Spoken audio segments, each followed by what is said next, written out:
কত মানুষ আজকে কথা বলছে দেখেন হিসাব নেই, কত মন্ত্রী আজ কথা বলছে তেল দিতে পারে না, একটু সরি বলবে না, আচ্ছা হেঁটে চলাফেরা করতে পারেন না, শরীর ভালো থাকবে।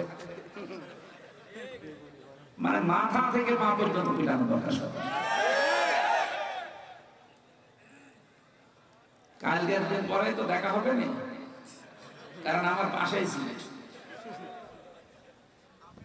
ওই সামনে তাকালে দেখা হবে। আমি জিজ্ঞাসা করবো চোখে চোখে যে আপনি একটা কথা বলবেন, তেল দিতে পারেন না, সরি বলবেন না, বলছে হাঁটাহাঁটি করলে শরীর ভালো থাকে।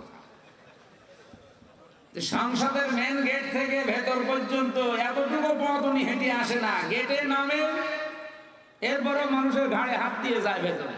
আর সে যদি এই কথা বলে, কথা হিসাব নিকাশ করে বলা দরকার না? আর আমরা ধোঁকা দিচ্ছি।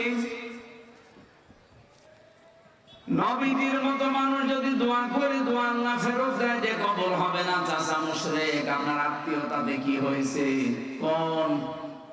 কোন চিন্তায় আছেন আপনি নিজেকে প্রশ্ন করেন। এত ভালোবাসা মহব্বত দেখিয়ে লোকটা মাপ পায়নি, শুধুমাত্র তার জীবনে অনুসরণ ছিল না রাসূলুল্লাহ। আল্লাহ পাক জানেন সূরা আলে ইমরানের 31 নম্বর আয়াতে জানিয়েছেন, যদি আল্লাহকে ভালোবাসি এ কথা প্রমাণ দিতে চাও আমার রাসূলুল্লাহকে অনুসরণ করার মাধ্যমে দাও। ইউহিব্বুকুমুল্লাহ, এক নম্বরে আমি আল্লাহ নিজেই তোমাদেরকে তাহলে ভালোবাসা আরম্ভ করছি এবং করব, করেছি না। ইউহিব্বু এটা মুজারে, কেউ যদি রাসূলুল্লাহকে অনুসরণ আরম্ভ করে আমার আল্লাহ তাকে ভালোবাসা শুরু করবে। এদিকে তাকান, ভালো করে শব্দটা বোঝেন। কোরআনের কোন শব্দ যদি কেউ বোঝার জন্য চেষ্টা করেন 500 রাকাত নফল নামাজের সওয়াব হবে। এই যে ভাই, কে এটা কে? ঠিক আছে,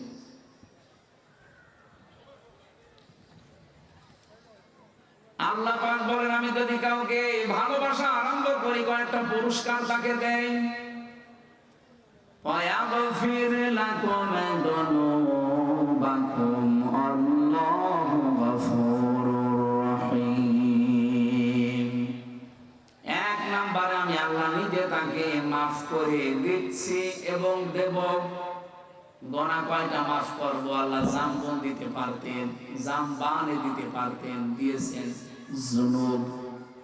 একটা গোনাও তার বাকি থাকবে না। যখন থেকে রাসূলুল্লাহর অনুসরণ আরম্ভ করবে ওই দিন থেকে ওর জীবনের সব অপরাধ আমি আল্লাহ মাফ করে দেব। না মাফ করে দিয়েছি, দেব। নগা বগুড়া বাসী এবার বলেন তো, কেউ যদি রাসূলুল্লাহকে অনুসরণ আরম্ভ না করে আল্লাহ তাকে মাফ করবে, ভালোবাসা আরম্ভ করবে? বলেন বলেন। এই আয়াতটার ব্যাখ্যা পড়ে আমি যতটুকু বুঝলাম, এই পৃথিবীতে কেউ যদি রাসূলুল্লাহর অনুসরণ আরম্ভ না করে, ও যদি আকাশ দিয়ে উড়েও যায় আল্লাহ ওকে এখনো ভালোবাসা আরম্ভ করেনি। এখন আমার প্রশ্ন, ভাই যে অনুসরণটা এটা কি আংশিক না পূর্ণাঙ্গ? বলেন বলেন। বাংলাদেশের বহু মানুষ আমরা রাসূলুল্লাহর অনুসরণ করি ভালোবাসার মাধ্যমে, কিন্তু আংশিক। হয়তো টুপি দিয়ে, জুব্বা দিয়ে, দাড়ি দিয়ে, পাগড়ি দিয়ে, দস্তরখানা বিছিয়ে খাবার খাওয়া, এই অনুসরণ আমাদের শেষ। জীবন কি এই শেষ না আরো আছে? আপনাকে তো অনুসরণ করা লাগবে পূর্ণাঙ্গ। এই পূর্ণাঙ্গ অনুসরণের কথাগুলো যখন আমরা বিস্তারিত বলতে চাই, তখন যারা ওই আংশিক অনুসরণ করে অভ্যস্ত তারা আমাদেরকে শত্রু মনে করে। আমার কথা মনে হয় বুঝে ফেলেছেন না? বোঝার ভান করে আছেন কার? হাত ধরেন তো, এখনো বোঝেননি?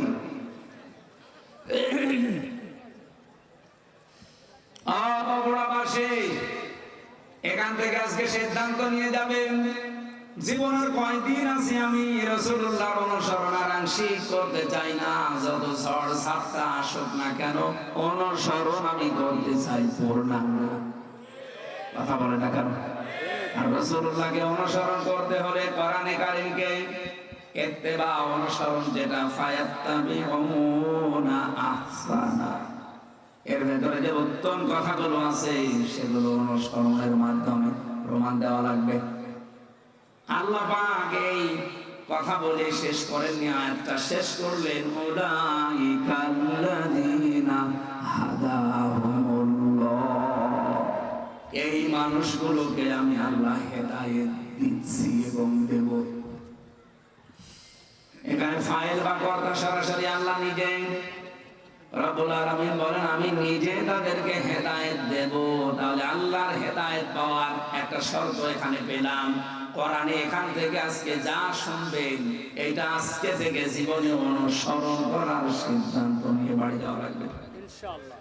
আউলাইকা হুম উলুল আলবাব, তাহলে আল্লাহর দৃষ্টিতে আপনি বুদ্ধিমান, জ্ঞান সম্পন্ন, বুদ্ধিমান বলে বিবেচিত হবেন। আল্লাহ আমাকে সহ প্রত্যেককে আজকের তেলাওয়াতকৃত আয়াত থেকে মূল শিক্ষাগুলো নিয়ে বাড়ি যাওয়ার তৌফিক দেন, বলেন আমিন। দরুদ আর সালাম আমাদের নবী মুহাম্মদ রাসূলুল্লাহ সাল্লাল্লাহু আলাইহি ওয়াসাল্লামের প্রতি। আমি তেলাওয়াত করেছি আপনাদের অনেকের পরিচিত সূরা লোকমানের 12 নম্বর আয়াত। 34টা আয়াত আছে, 4টা রুকু আছে, মক্কায় নাযিল হয়েছে। একটা মাত্র আয়াতের উপরে আমাদের আজকের কথা হবে ইনশাআল্লাহ।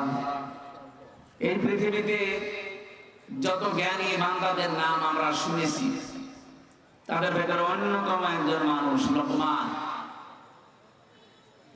আমি তার জীবনী পড়তে গিয়ে পেয়েছিলাম, ইবনে কাসির বর্ণনা দিচ্ছে এই পৃথিবীতে 3 জন কালো মানুষের নাম পাওয়া যায়। একজন হযরত ওমরের খাদেম ছিলেন, মাহাজা। 2 নম্বরে হযরত বেলাল রাদিয়াল্লাহু তাআলা আনহু। 3 নম্বরে লোকমান আলাইহিস সালাম। চেহারা এত কালো, আমরা তো বুঝবো কালো বললে কি কাক অথবা হাড়ির তলা অথবা এই যে মাইক্রো, এ তো কি কালো, এর চাইতে হযরত লোকমান আলাইহিস সালাম আরো কালো ছিলেন। তার ঠোঁট গুলো ছিল ঝুলে যাওয়া, মাথার চুল গুলো ছিল উস্কো খুস্কো, চেহারা ছিল একেবারে বেটে, মানে একেবারে শর্ট। বলেন তো চেহারার যে বর্ণনা এতক্ষণ বললাম, ওনাকে যদি এখন সামনে আনি বারবার দেখতে মনে চাবে। অথচ এই মানুষটার মর্যাদা আল্লাহর কাছে এত বেশি, রব্বুল আলামিন কোরআনে কারীমে 34টা আয়াত সম্বলিত একটা সূরা তার নামে নাযিল করে তাকে চিরন্তন করে দিয়েছে। তাকে চিরন্তন করেছিলেন কোন কোন কারণে? যে সমস্ত কারণগুলো আছে কোরআনের 34টা আয়াতের ভেতরে অন্যতম হচ্ছে তিনি তার সন্তানকে, সবাইকে না, তিনি তার সন্তানকে ওসিয়ত করেছিলেন আল্লাহ রাব্বুল আলামিনের সম্পর্কে। ওসিয়ত আর নসিহত কিন্তু এক না। ওসিয়ত শব্দটার বাংলা অর্থ হয় জোরালো ভাবে তাকিদ দিয়ে বলাকে। হযরত লোকমান আল্লাহ পাক বর্ণনা দিয়েছেন, আইদে ক্বালা লোকমান লিবনিহি ওয়া হুয়া ইয়াইযুহু ইয়া বুনাইয়া লা তুশরিক বিল্লাহ ইন্নাশ শিরকা লাযুলমুন আযীম। স্মরণ করো সবার কথা, যখন হযরত লোকমান তার সন্তানকে ডাক দিয়ে বলেছিলেন, হে আমার কলিজার টুকরা সন্তান, লা তুশরিক বিল্লাহ, আল্লাহর সাথে শিরক করা যাবে না। ইন্নাশ শিরকা লাযুলমুন আযীম, অবশ্যই শিরক একটা বড় জুলুম। এটা বড় গুনাহ না, এই জায়গায় বড় জুলুমের কথা বলা হয়। পৃথিবীতে যত জুলুম হতে পারে সব চাইতে বড় জুলুম আল্লাহর দৃষ্টিতে শিরক করা। এই জন্য পৃথিবীর সব গুনাহ মাফের গ্যারান্টি পাওয়া যায়, কিন্তু শিরক করলে আল্লাহ ঘোষণা দিয়েছেন যে মাফ হবে না। এই পৃথিবীতে যত নবীর জীবনী আমি পড়েছি, সব নবীদের কম বেশি হয়তো নসিহত ওসিয়ত আল্লাহ করেছিলেন, ওহী পাঠিয়েছিলেন, কিন্তু পৃথিবীর 2,24,000 বলেন আর 1,24,000 বলেন, যত নবী আল্লাহ পাঠিয়েছে প্রতিটি নবীকে একটা ওহী সবাইকে জানিয়েছে, সেটা শিরিক করা যাবে না। وَلَقَدْ أُوحِيَ إِلَيْكَ وَإِلَى الَّذِينَ مِنْ قَبْلِكَ لَئِنْ أَشْرَكْتَ بِاللَّهِ إِلَى آخِرِ آيَةٍ لَئِنْ أَشْرَكْتَ لَيَحْبَطَنَّ عَمَلُكَ وَلَتَكُونَنَّ مِنَ الْخَاسِرِينَ। অবশ্যই হে নবী, আপনাকে আর আপনার পূর্বে যত নবী রাসূল পাঠিয়েছি প্রত্যেককে আমি ওহী করেছিলাম যে শিরিক করা যাবে না। শিরিক করেন লাইন আশরাকতা লা ইয়াহবাতান্না আমালুকা, লামে তাকিদ নুনে সাকিলা, আপনার যত আমল আখলাক আছে, যত কাজ কারবার সব আমি আল্লাহ নষ্ট করে দেব। এখানে ফাইল সরাসরি আল্লাহ নিজে। ওয়ালা তাকুনান্না মিনাল খাসিরিন, আবার আল্লাহ গ্যারান্টি দিয়ে বলেছেন তুমি ক্ষতিগ্রস্ত হয়ে যাবে। বলেন নাউজুবিল্লাহ। নবীকে যদি আল্লাহ এত বড় হুঁশিয়ারি দিতে পারে, আমরা তো তার উম্মত। এই জন্য ভাইরা জীবনে যাই করেন, কোন শিরিক যেন জীবনে না ঢোকে। শিরিকের এক কথাই ব্যাখ্যা হচ্ছে এই, আল্লাহ যেটা পারে ওটা অন্য কেউ পারে, এই কথা বিশ্বাস করার নাম শিরিক। এ বিশ্বাস বাংলাদেশের মানুষের নেই। আরো জোরে বলেন। কত মানুষ হেলায় খেলায় হোক, জেনে হোক না জেনে হোক, বলে ফেলছে যে ক্ষমতায় যাওয়ার মালিক ও জনগণ, না মানোর মালিক ও জনগণ। এটা যে প্রকাশ্য শিরিক, আপনারা কি বিশ্বাস করেন? শিরিক যে লোকটা করে সে লোকটা মুশরিক। সে লোকটা কি? আরো জোরে বলেন। ইন্নাহু মান ইউশরিক বিল্লাহ ফাকাদ হারামাল্লাহু আলাইহিল জান্নাহ। কোন মানুষ যদি শিরিক করে আমার আল্লাহ তাকে maaf করবে না, গ্যারান্টি দিয়ে দিয়েছেন ঘোষণা। তার এক নাম্বার শাস্তি জাহান্নাম, তার জন্য ওয়াজিব, আর জান্নাত হারাম। আমালিজ জালিমিন মিন আনসার, এমনকি তাকে সাহায্যকারীও কাউকে পাওয়া যাবে না। বগুড়াবাসী এখন চিন্তায় থাকে শব্দগুলো নিয়ে। বহু মানুষের জীবনে নামাজ, রোজা, হজ, যাকাত, পর্দা এগুলো আমরা পাচ্ছি, কিন্তু শিরিক রন্ধ্রে রন্ধ্রে ঢুকে আমাদের সব আমলগুলো অলরেডি নষ্ট করে ফেলছে। আহ্বান জানাচ্ছে যাই করেন হিসাব নিকাশ করে শিরিক যেন জীবনে না ঢোকে আমাদের।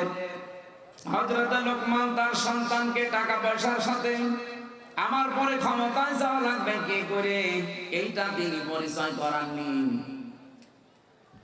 হযরত লোকমান তার সন্তানকে পরিচয় করিয়েছিলেন কার সাথে? আরো জোরে বলেন।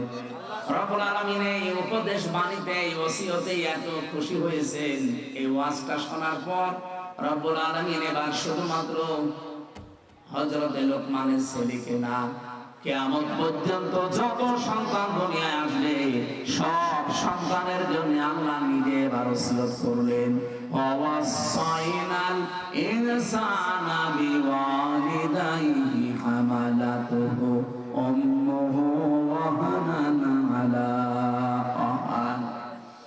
তাম পৃথিবীর সব মানুষকে, এ মানুষ বলতে শুধু মুসলমান না, হে লোকমান তুমি তো সন্তানকে টাকা পয়সা কিভাবে কামাই করা লাগবে, কিভাবে ক্ষমতা দখল করা লাগবে, প্রভাব প্রতিপত্তি এলাকায় অর্জন করা লাগবে, এ পরিচয় করাওনি।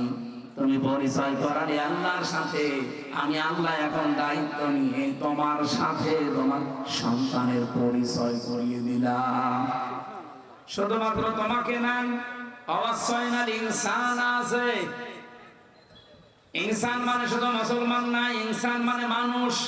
বলেন তো হিন্দু কি মানুষ না? আরো জোরে বলুন। এলাকায় যদি কোনো অন্য ধর্মের ভাইরা বোনেরা থাকে, কোরআনে কারীম আপনাকে ইঙ্গিত দিয়েছে যে পৃথিবীর সব মানুষের প্রতি আল্লাহর ওসিয়তে। ওসিয়ত মানে কিন্তু জোরালো ভাবে বলা, গুরুত্ব দিয়ে জোর দিয়ে বলা। আমি আল্লাহ জোর দিয়ে তামাম পৃথিবীর সব মানুষকে বললাম, পিতা মাতা যাদের আছে তাদের সাথে ভালো ব্যবহার করা লাগবে। এই ঘোষণা কার? আল্লাহ। আরো জোরে বলেন। আল্লাহ। কোরআনে কারিমে যেখানে মা বাবার কথা আমি পেয়েছি, সেই জায়গায় দেখেছি কোন জায়গায় 3টা, কোন জায়গায় 5টা, কোন জায়গায় 7টা, খালি ব্যাখ্যা দিয়েছেন আল্লাহ। অন্যান্য কত মানুষের নাম তো কোরআনে আছে, কই এত ব্যাখ্যা তো আল্লাহ দেননি। এত বেশি ব্যাখ্যা আমার বাবার নামে আল্লাহ নিজে দিয়েছেন। রব্বুল আলামিন ব্যাখ্যা দিতে দিতে এমন সুন্দর সুন্দর শব্দগুলো চয়ন করলেন কোরআনে। আখফিদ লাহুমা জানাহাদ দুল্লি মিনার রাহমা ওয়াকুর রাব্বিরহামহুমা কামা রাব্বায়ানি সাগীরা। বলেন আল্লাহু আকবার। আল্লাহ বলেন আখফিজ। আখফিজ শব্দের শাব্দিক অর্থ হচ্ছে ডাউন করা, এরপরে ফল করে দেওয়া। শুধু ডাউন করার নাম আখফিজ না, ডাউন করার পরে ফল করে দাও। জানাহান ধরলে, জানাহুন মানে ডানা, জিল্লুল মানে নম্রতা বা ছায়া, দুইটা অর্থই হয়। তোমার যে ছায়া আছে ডানার, এটা শুধুমাত্র ডাউন করবা না, ফল করে দিবা। আমি আয়াতটা পড়ার পরে বা চিন্তা করেছিলাম, আল্লাহ পাক কেন ডানার কথা দিলেন? কোন মানুষের তো দুনিয়ায় ডানা হয় না, ডানা হয় পাখির। কার? আমাদের কি ডানা আছে? না, আমাদের আছে হাত। আল্লাহ তাহলে এদন দিতে পারতেন, এদন না দিয়ে, রবুদা না দিয়ে আল্লাহ জানাহুন দিয়েছেন। এটা ধার করে নিয়ে এসেছেন পাখির কাছ থেকে। পাখির কাছ থেকে ডানা ধার করে আল্লাহ আমাদেরকে লাগিয়ে উদাহরণ দিলেন কেন? ডানা তো পৃথিবীতে আরো অন্যান্য জিনিসের আছে, হেলিকপ্টারের ডানা আছে, এরোপ্লেনের ডানা আছে, না নেই? সেই ডানা আল্লাহ তো নেননি, নিয়েছেন পাখির কাছ থেকে। আপনি হেলিকপ্টার, এরোপ্লেনের যে ডানা, এটা শুধুমাত্র ডাউন হয়, ফল হয় না। ফল হলে উড়বে না। এমনকি এর ভেতরে মোলায়েম কিছু নেই, সব শক্ত মজবুত। আর পাখির যে ডানা, এর ভেতরে পর আছে, পালক, এত সফট, এত কোমল, এত নরম। একটার সাথে একটা যখন লেগে যায়, পাখি যখন তার বাচ্চাদেরকে ডানার নিচে একটার সাথে আরেকটা পর লাগিয়ে দেয়, তখন বাচ্চাগুলো এই ডানার নিচে একটা কিচির মিচির আওয়াজ দেয়। এটাকে বাংলায় বলা হয় অনির্বচন সুখ। তার মানে বাচ্চাগুলো মাকে বোঝাতে চায়, মা তুমি যেভাবে আমাদেরকে আগলিয়ে রেখেছো, তোমার ডানাগুলো শুধুমাত্র ডাউন করনি, ডাউন করার পরে ফল করে দিয়েছো। এই জন্য আমরা এমন নিরাপদে আছি যে আমাদেরকে আর অন্তত কোনো শত্রু দেখতে পাচ্ছে না, আমাদের ক্ষতি হওয়ার আর কোনো সম্ভাবনা নেই। আল্লাহ পাক বলেন, পৃথিবীর সন্তানেরা, মার বাবা তোমার জীবদ্দশায় যেন এইটা মনে করে যে আমার সাইফুল্লাহ থাকতে আমার আর কোনো চিন্তা নেই। আমার মনে হয় এরকম কথা মনে করার মতো সন্তান বাবা মা অনেক কম। অধিকাংশ পরিবারের সন্তান থাকা এটা আরো ঝামেলা।